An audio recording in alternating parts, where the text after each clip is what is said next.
What does a soldier dream about? To come home safe and sound as soon as possible, to the people who are waiting for his homecoming. But sometimes it's not that easy, especially if there was no war at all. You may think that I said some illogical nonsense here. Well, in that case, make yourself comfortable and get ready to listen to another story that will set all things straight. Welcome to another episode about the town of Silent Hill.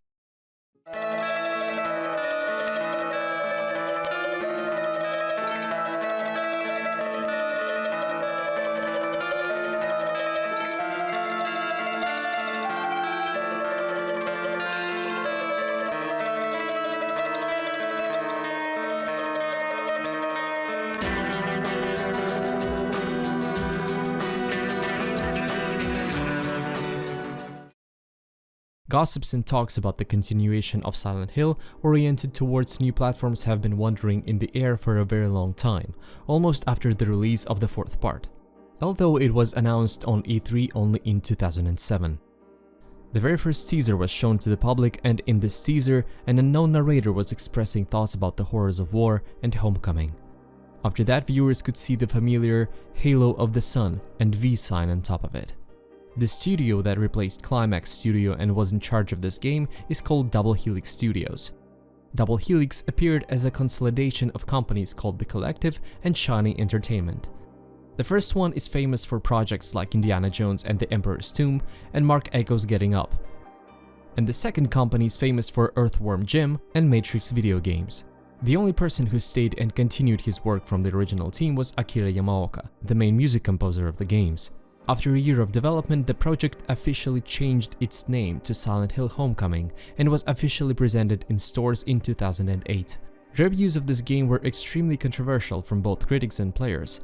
Most of the fans of this franchise even claimed this game the worst Silent Hill of all.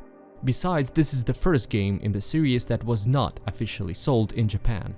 Today we'll take a closer look at this game and try to understand why this game caused such a negative reaction. The narration bursts from the very beginning. The main character is being carried on a gurney through hospital corridors, and the background sounds of explosions and sirens of air attacks are heard. We can see rooms where people are definitely being killed, as the doctor carries us to the surgery room. Hey, what are they doing? What's going on there? Hey, where are you taking me? The doctor does not give any response and keeps silent. In the end, he leaves our protagonist and goes outside of the room, and gets killed by a huge sword.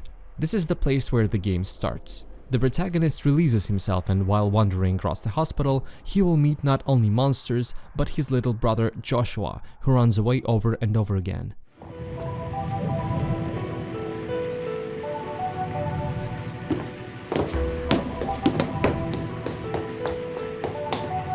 Josh! Josh, come back! Where are you going? Josh!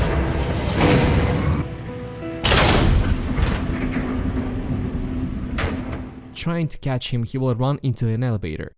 We will hear a loud grasp of metal behind the doors, and in a second, the protagonist will be pierced through by a huge sword, just like the doctor.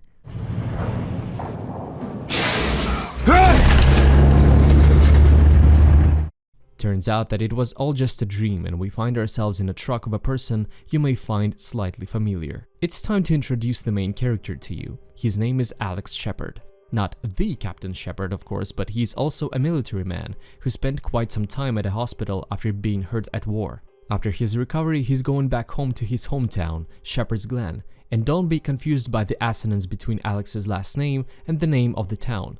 You'll hear this story about it later. By the way, the name of a person who decided to give us a lift is Travis Grady. It's been around 30 years since the events of Silent Hill Origins, and these years clearly left a mark on his appearance and face.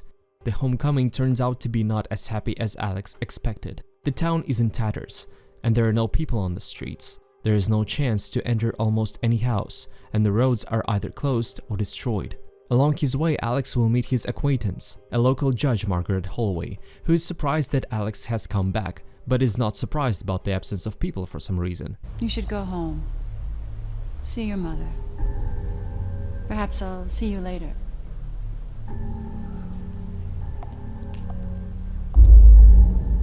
You look well, by the way. Thanks. After reaching his house, Alex cannot find anyone from his family, but soon his mother will come up from the basement being in sort of trance. She says that Josh, who Alex saw in the nightmares, disappeared and his father went out to look for him, but hasn't come back. After taking away out of harm's way the revolver that was lying on his mother's laps, Alex decided to go look for his brother as well. Starting from this moment, monsters will start appearing in this town.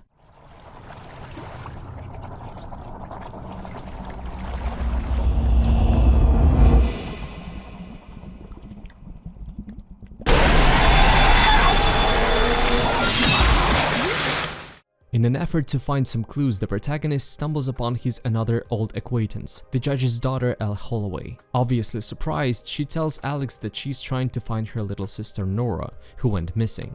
She gives him a walkie-talkie and tells that she will contact him. What for? If I hear anything, I'll let you know. After that, Alex goes to a local junkyard to meet a person called Curtis Ackers. In exchange for a broken revolver, he gives us a working gun and says that if we need any kind of information about our loss, we should try to speak to Sam Bartlett, the local mayor who maybe will be able to help us. The mayor was already seen some time ago at the cemetery, digging up graves. After coming back to the place where Alex saw Mayor Bartlett and not finding him there, he suddenly loses consciousness and wakes up in Silent Hill.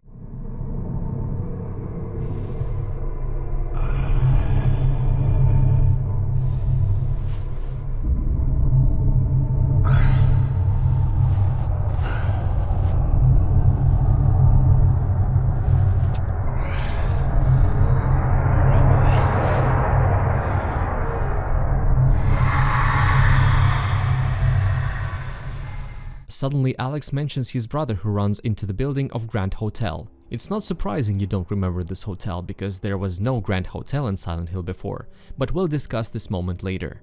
Inside, Alex will have to wander for quite some time, destroy some obstacles, solve some puzzles, kill some monsters, and even meet, what a surprise, Pyramid Head there. But he'll just pass through. In the end, Alex will enter some kind of a garden, but will not find his brother there. Instead, he will find Mayor Sam drinking there. Alex assumes that Josh probably met Sam's son Joey and they must be somewhere out there together. The mayor doesn't react and says that he was not able to protect anyone and that something terrible is approaching the town. After that, a huge monster rises from the center of the garden and with a swing of its hand smashes Mayor into the ground. Have mercy on me! I will serve you! Please protect me in this moment!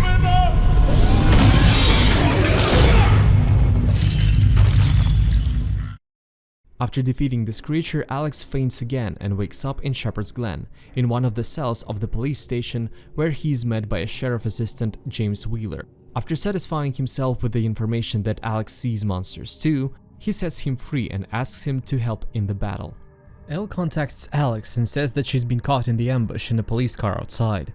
Alex and Wheeler save her, but under the pressure of monsters, they have to hide in the sewers where Elle will be dragged away by an unknown creature. Judging by the amount of blood, Alex concludes that she probably didn't make it. Coming up onto the surface, Alex contacts Wheeler, who says that they have to find Dr. Fitch and it's better to meet each other in his clinic, although they're not destined to meet each other. Another seizure of headache attacks Alex and he loses consciousness, which teleports him to the other world. After wandering in almost endless rusty corridors, Alex finds Dr. Fitch, who's occupied with self-castigation. He injures himself in order not to forget about his daughter Scarlett and what he did to her. But Alex will not be able to drag out any details from him since out of nowhere a monster appears and bites off the doctor's head.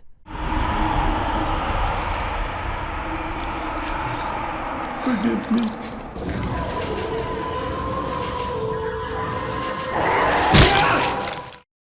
After coming back to the real world, our protagonist finds a ceremonial dagger in a secret place under the town hall and remembers that he saw that dagger before. This dagger is actually the key to his father's secret room in their house. There he finds the first clues about what's been happening in the town. In order to find out some more details, he goes to his mother and asks her to share some information.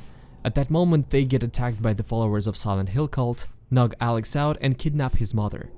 After these events, the supernatural world bursts out and traps the protagonist inside the house, with some puzzles we have to solve.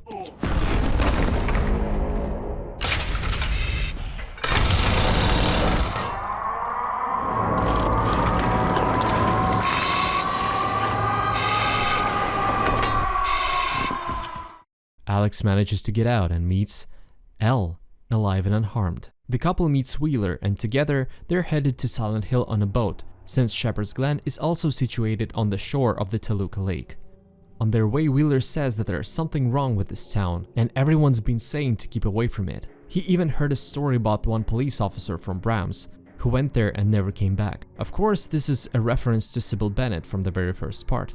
During this small and calm talk, they didn't notice how the cult followers came close to the boat. The boat gets attacked, Elle and Wheeler are kidnapped, and Alex hits his head, again loses consciousness, and wakes up on the shore of Silent Hill. Alex finds out that Wheeler is alive.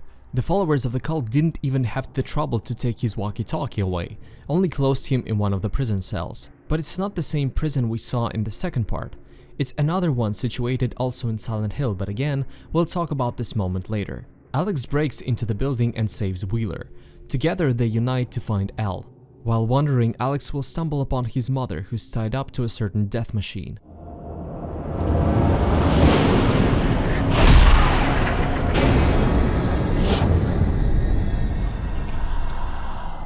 Alex is not able to release her, and she asks for one thing. She asks Alex to kill her so she won't suffer. Here players are able to make a choice to kill her or not. Regardless of our actions, she will die anyway, but this choice will fundamentally influence the ending. After this fateful moment, Alex unites with Wheeler, and they find Margaret Holloway tied up to a chair. Our hero in shiny armor releases her and promises to save her daughter Elle. At this moment, monsters appear from the wall and carry our assistant away in an unknown direction, leaving Alex on his own. Another boss fight is about to start.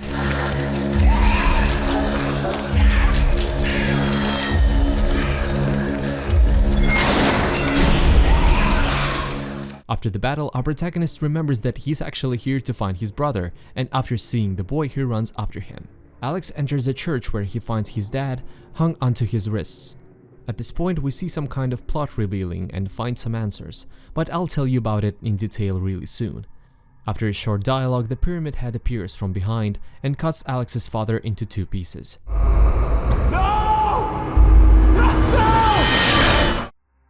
After seeing the death of almost all members of his family, he decides to put on clothes of followers of Silent Hill and break into their secret lair. Alex sees the familiar face, Curtis Akers, the owner of the junkyard. He hits Alex and knocks him out. After regaining consciousness, Alex finds himself tied to a chair and sees Margaret Holloway. In the finest tradition of the majority of villains, she will tell us about what's been really happening around here. So, in 1853, 4 families left Silent Hill and founded Shepherd's Glen. Those families were Shepherds, Holloways, Fitches, and Bartletts. All of them were really close to the cult of Silent Hill, and to avoid punishment for running away from the town of Silent Hill and the Order, they made a certain deal with gods. In this pact, they had to sacrifice one child from each family to the gods once in 50 years. Everything's been fine for 150 years, until 2003, when there were only 3 sacrifices made. Alex's dad couldn't kill one of his sons. It's not the end of the whole story, but already tells us a lot about the events of the game. Margaret decides to finish the business and kill Alex with a drill in his leg. Not the most reliable way to kill a person, actually. Also, she orders Curtis to kill her another daughter, Elle. Why? What's the point of killing the only remaining child who hasn't done anything wrong, taking into account that she is supposed to be the one to continue the bloodline? Of course, Alex is not willing to give up without a fight. He catches the drill and puts it into Margaret's head.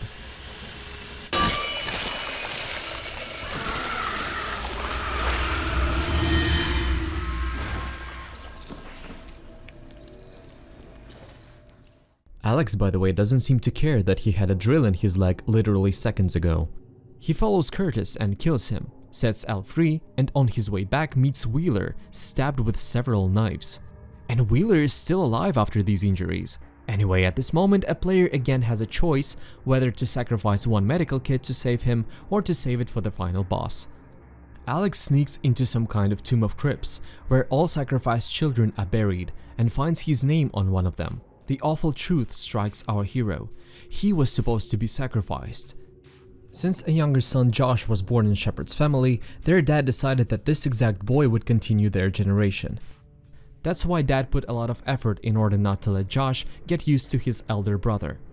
Their dad was rough and strict, judging by several flashbacks, and if you pay attention and look closer to the interior of the house, you won't be able to find any family portraits with Alex there. Not before the ritual, Dad called Josh to talk and gave him their family symbol, a ring with a halo of the sun on it, and he ordered Josh not to tell his brother about this ring under any circumstances. And it seemed like everything was going according to the plan, but one night Alex decided to wake his brother up and go boating together. Boating. Together. At night. Again, don't even ask why. There Josh mentioned the ring and even showed it to his brother. At that moment, a small fight between brothers occurred, and the younger one fell into the lake and apparently got drowned in an instant. Do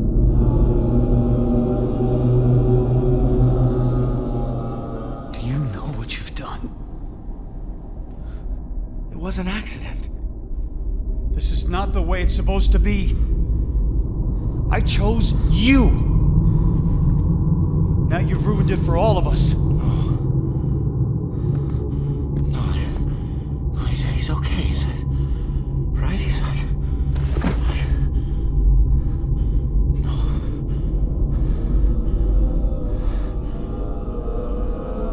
No. I can save him. It turns out that he's never been to any war. He spent his time in the asylum. He never got injured, and the outfit he wore belonged to his dad when he was released from the asylum.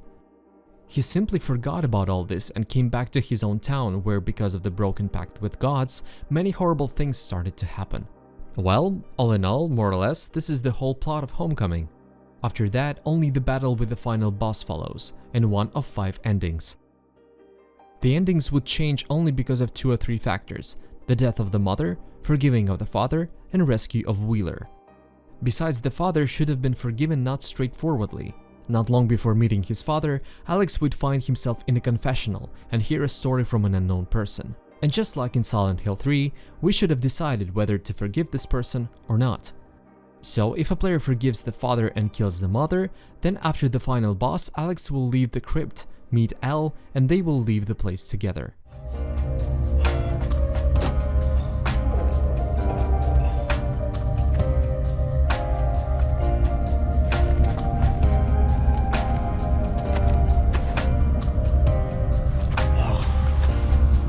You're okay. Yeah, I think so. Oh.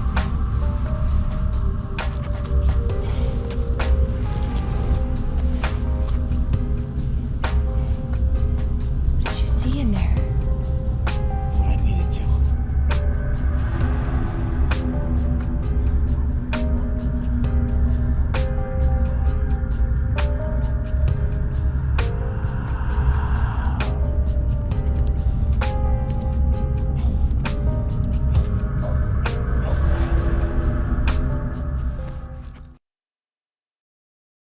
If a player forgives the father and does not kill the mother, everything turns out much worse.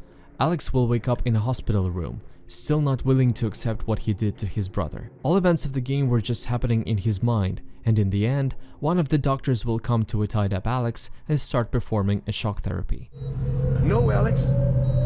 And you won't be going anywhere until you can start to accept reality and responsibility. No. Please don't.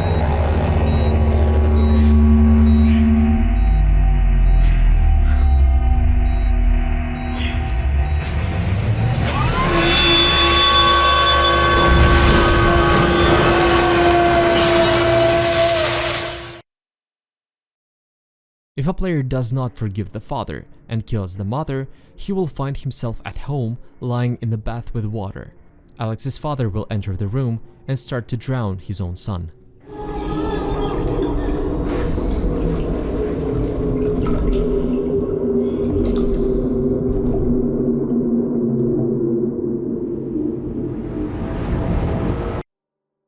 Now the endings that are connected with Wheeler. If a player does not forgive the father, does not kill the mother, and does not rescue Wheeler, our dear protagonist will become Pyramid Head himself.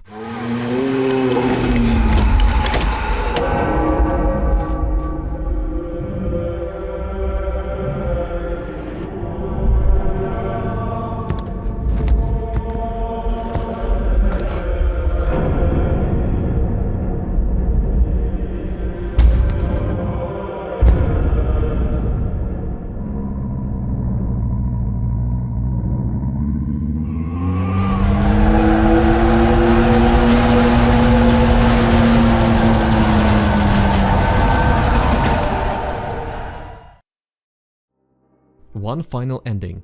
The father is forgiven, the mother is not killed, and Wheeler is alive.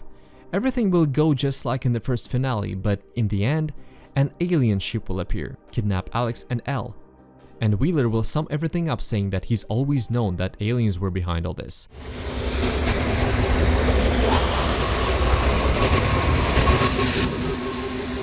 That's where they've been taking everybody. I knew it!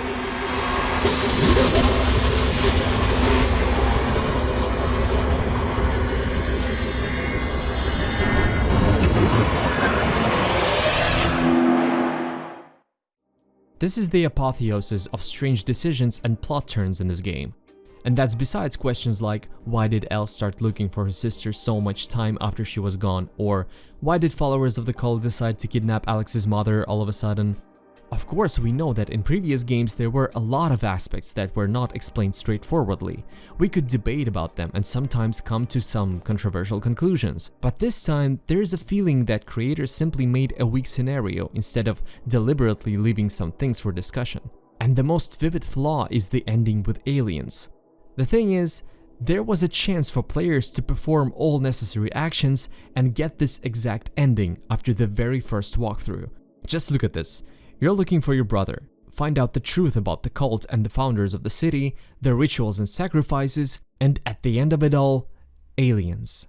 I mean, yeah, almost in every part we could get an ending with aliens, but there was no way a player could get it after the first walkthrough. After the first walkthrough, you would get a logical ending, and this is a serious problem. It shows that developers didn't quite understand the concept of the game and didn't even think about its logical completeness. Also, there was a bonus cutscene if a player managed to collect all pictures through the game.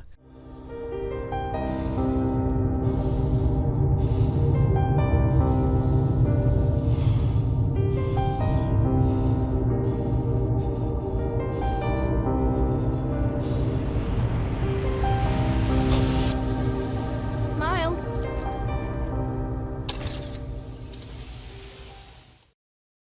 But it's time to get away from the plot and talk about gameplay. The gameplay in general has changed a lot.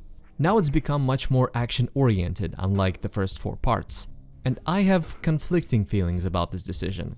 Executive editor of Silent Hill Homecoming claimed that Silent Hill combat was, to say the least, bad. But I completely disagree with this statement.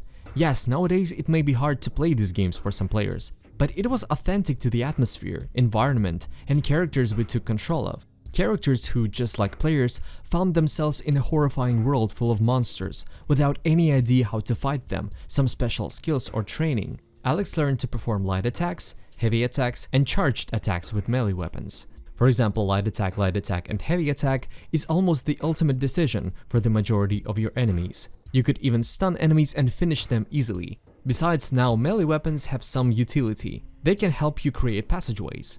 A knife can cut through some paintings and... I don't know what this thing is. Axes can break walls and boards, and pipes can help you open some locked doors. Every weapon in this game has its more powerful analog, but it's not like you can't finish the game without finding them though. Since the game has become much more action-y, all weapons are now unbreakable, unlike Silent Hill Origins. Speaking about fire weapons, now for the first time in the series you can actually aim, thanks to the free camera. I don't really know whether it's bad or not. On the one hand, unlike protagonists from the previous parts, Alex thinks of himself as a military man, so clearly he's supposed to know how to hold a gun and shoot. But sometimes Homecoming felt more like a third-person shooter, and not the most convenient one, to tell you the truth. Also, the controls were not responsive enough, so sometimes not only you could stun enemies, but enemies could kill you by simply repeating attack moves over and over again. Also, enemies can fall you back, but if your reaction is good enough and you hit the dodge button, you'll be able to stand up almost instantly. It never worked properly for me though. Sometimes it worked and sometimes it didn't.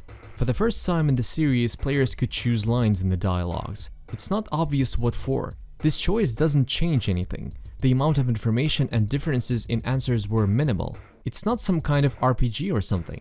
This element is totally useless in this specific game. Hello? Can I ask you something? I'm busy.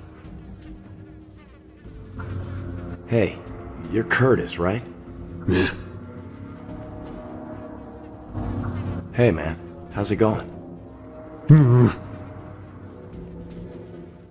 puzzles are not really interesting and don't incline to explore the area. Almost all needed items or materials can be found in the nearest room. For some people, this may be considered as a plus, but in my opinion, it slightly destroys the core experience of the original games. The puzzles themselves were also not really hard, by the way, except this one probably. The exploration itself became much more limited because the game decided to reject its pseudo-open world and consisted mostly of linear segments. You couldn't enter any non-mandatory place or store and find some bullets or medical kits, for example. In previous games, except Origins of course, the transition between worlds was happening very fluently, little by little. Now the transition between worlds happens very obviously and vividly. The paint and parquet from the walls come off, revealing rusty metal constructions, infernal colors, industrial pipes and huge fans. And it's not hard to recognize where Double Helix got the inspiration for these decisions. I already told you that the movie Jacob's Ladder was one of the sources of inspiration for Japanese developers. But if Team Silent were just inspired by this movie and took some elements, the American developers took whole scenes from the movie and recreated them in the game. For example, the scene with the gurney was almost completely taken from the movie. And I'm not even taking into account the fact that both protagonists are men who came back from war, although Alex has never actually been to war. Or the torture scene has a clear resemblance to the same scene from Hostel.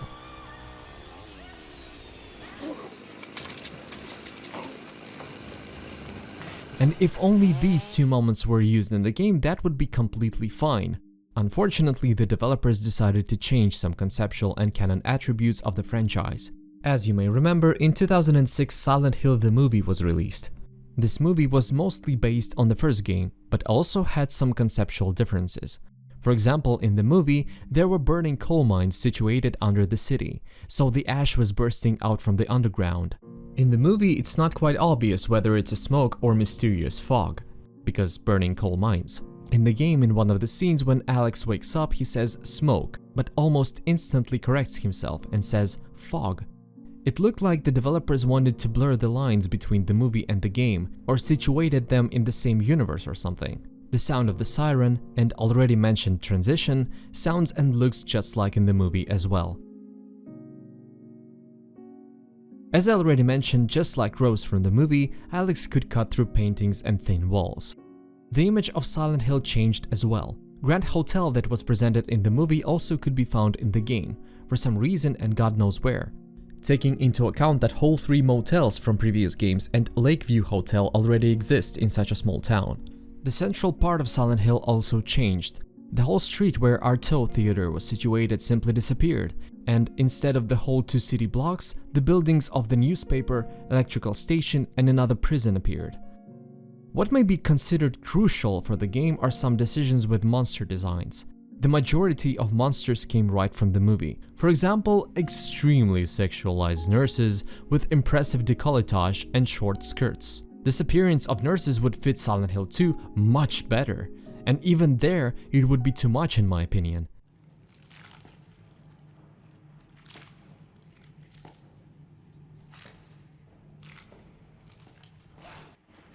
They even move like nurses from the movie. The only difference here is that the nurses in the game are probably pregnant. Insects with human faces also appear here.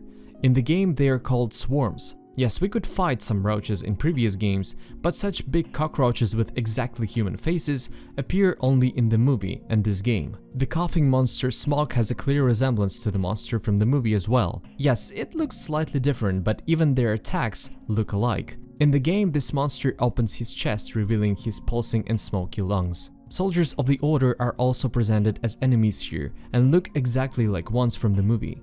They were wearing protective costumes and gas masks in the movie because they were miners.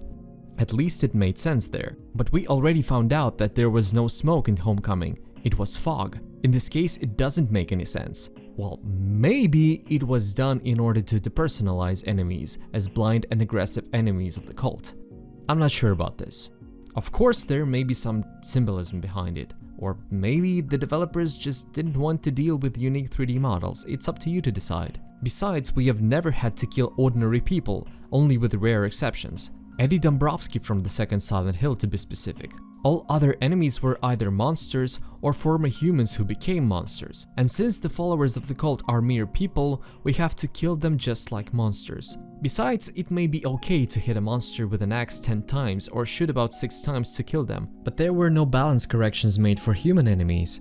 You had to waste about 6 bullets in their head or hit the target with an axe about 8 times to kill them. It looked simply ridiculous. And the icing on the cake, Pyramid Head, or Boogeyman as he's called here. His appearance has changed. The pyramid became more sharp looking. He got rid of his gloves and apron and revealed his naked torso. The scene of the appearance of this monster in the movie and the game is almost identical. The scene when Alex is pierced with a huge sword also resembles the movie. But the main thing is that there was no real reason to add this monster here in the first place. At least in the movie he was taking part in the action sometimes. But in the game he has like a minute of screen time and does absolutely nothing. He exists there only for fan service and nothing else. The developers claim that they derived inspiration from the second Silent Hill, probably the deepest game in the franchise. You can find even a similar scene with a talking door just like from Born from a Wish DLC with Maria. Unfortunately, some elements were added here just to be here with no real purpose or function. As we started talking about the monsters, let's continue, shall we? Some monsters have a resemblance to monsters from previous parts. Lurkers remind of the lying figure from the second Silent Hill. They don't have legs and have long blades on their fingers. For the first time we see this monster in the basement underwater. This may be a hint about how Josh died. Ferals look like dogs without skin. There are no proofs to it, but in one of the flashbacks, Alex could see his father butchering something. Could it be that sometimes he was dealing with dogs as well? Needler is quite a dangerous enemy. It has long blades instead of his limbs, and can move freely not only on the floor, but on the ceiling as well. It could easily block most of your shots, and aiming at him was really challenging, because its head was at the bottom of the body. The best way to kill it was to dodge most of its attacks and fight back.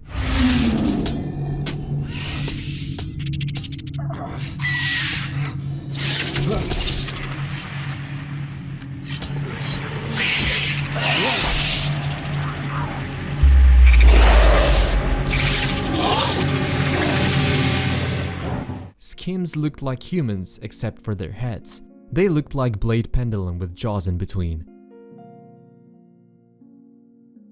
Siam is probably the most powerful and dangerous common enemy. It looks like two bodies intertwined together.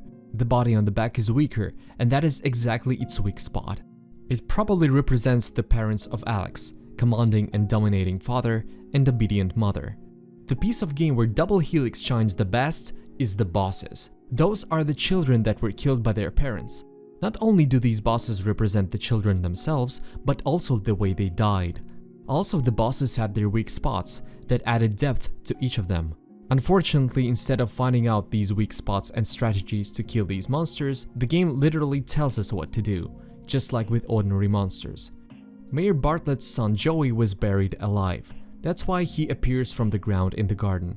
Its name speaks for itself, Sepulchre.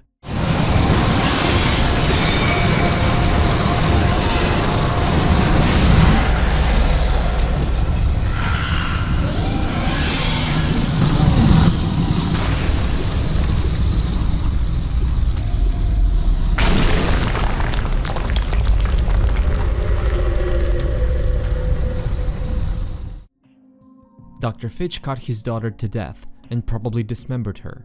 It explains why she appeared as a doll. Not only because both of them loved dolls, but also because we all know how easily you can rip a doll's limbs off. The name of this monster is Scarlet.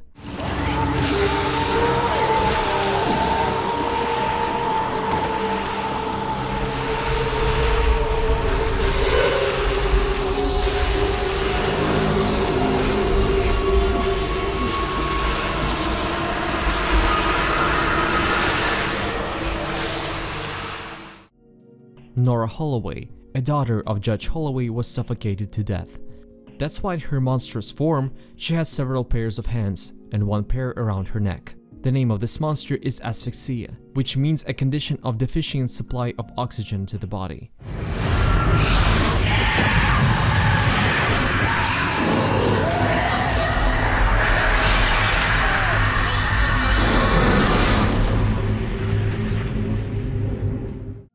fourth boss is Josh himself. He looks like a spider with a black long tube coming out of his mouth that looks like a part of the diving system. Probably Josh liked spiders very much. In his room we could find a whole collection of different insects and a lot of spiders as well.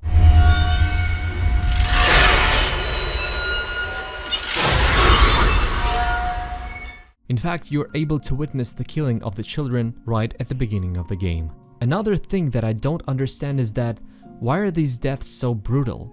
And yes, we know that the gods of Silent Hill love pain and suffering, but there is no information in this game that the ritual requires all that brutality. Because brutality for the sake of brutality is not the most reliable motivation. In one of the cutscenes they even seem to enjoy it. I mean, they have to kill their own children for God's sake, why are they so pleased? Speaking about deaths, it's probably Alex's father who carries him on the gurney at the beginning of the game. First of all, they look very much alike. Second of all, after reaching the destination, the doctor will be cut into two parts by Pyramid Head. We'll be able to witness the parts of the body slightly later. And this is the same way how the father of Alex will die. He will be cut in half. I'm still not quite sure why he did not help his father. I mean, he's hanging on the ropes, just cut them and release your dad.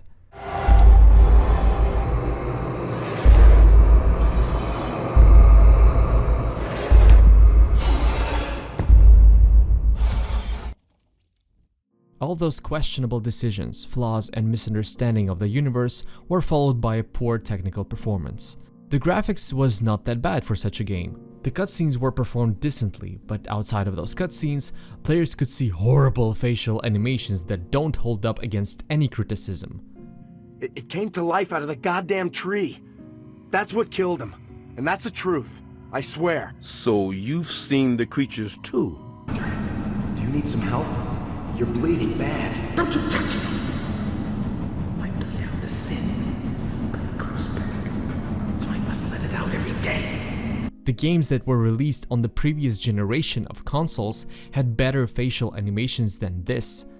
I'm not sure about all versions, but for the first time, I played this game on PC, and it was barely playable. Sound glitches, freezes, crashes, all of this were present. There were some obvious Easter eggs like Robbie the Rabbit, whole scenes from Silent Hill 2 and 3 like the scene with already mentioned talking door and confessional room. After finishing the game with different endings, Alex could change his outfit. And of course bonus weapons. There were not many of them this time. Circular saw appears after you finish the game. This is a very powerful but very slow weapon. And laser pistol appears after beating the game with the UFO ending. Also a very powerful weapon with infinite ammo. So it's been Silent Hill Homecoming. I hope you can see now why fans say that this is the worst Silent Hill in the franchise. Of course there may be people out there who enjoyed this game, but if you look closer, it's quite obvious that there were way too many controversial and questionable decisions. But the beginning of this game was really promising. The story of a soldier tortured by nightmares about battles. This could be a very deep plot, but we have what we have. At the same time, I cannot say that Double Helix did not put any effort or something. You can turn a blind eye to all these flaws, especially taking into account that this is their first game. They created a fine horror game, but bad Silent Hill. Unfortunately, Silent Hill will never be the same, but it will be slightly different though. But we'll talk about it next time. Thank you for your attention, ladies and gentlemen. See you in several weeks.